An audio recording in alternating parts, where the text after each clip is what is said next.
الحمدللہ رب العالمین والصلاة والسلام علی سید الانبیاء والمرسلین اما بعد فاعوذ باللہ من الشیطان الرجیم بسم اللہ الرحمن الرحیم۔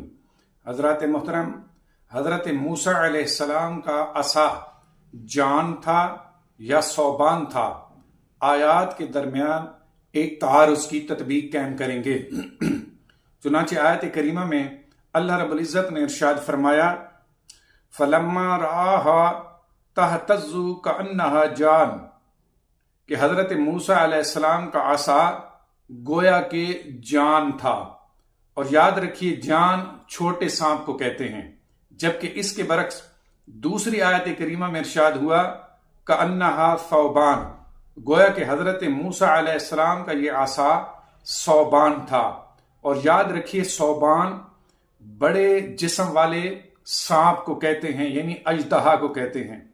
اب ایک آیت کریمہ میں حضرت موسیٰ علیہ السلام کے عصا کو جان یعنی چھوٹا سانپ کہا گیا، جبکہ دوسری آیت کریمہ میں حضرت موسیٰ علیہ السلام کے عصا کو ثوبان یعنی بڑا سانپ کہا گیا۔ دونوں آیات میں حضرت موسیٰ علیہ السلام کے سانپ کے حوالے سے بظاہر تعارض معلوم ہوتا ہے۔ اب اس تعارض کی تطبیق اس طرح قائم ہوگی کہ اس کے دو جواب ہیں۔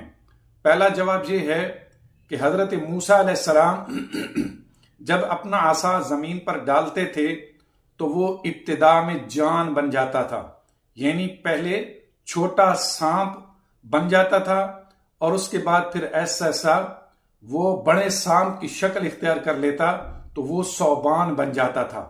تو لہذا پہلی آیت میں اس سانپ کی ابتدائی حالت کو بیان کرتے ہوئے جان یعنی چھوٹا سانپ استعمال کیا گیا، اور جس آیت میں ثوبان کا لفظ ذکر ہوا اس میں اس سانپ کی انتہائی حالت کو بیان کیا گیا۔ یہ تو ہے اس کا پہلا جواب۔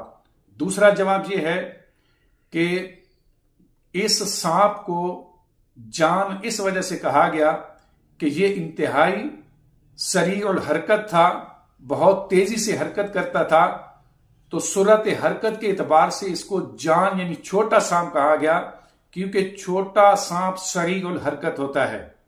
لیکن جسم اور جسامت کے اعتبار سے چونکہ یہ بڑا سانپ تھا تو اس وجہ سے اس کو ثوبان کہا گیا۔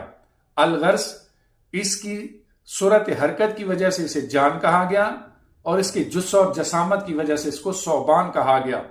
اس لیے اگر اس تطبیق کو تسلیم کر لیا جائے تو آیات کے درمیان تعارض بھی ختم ہو جائے گا اور اس حل کے بعد اختلاف بھی ختم ہو جائے گا۔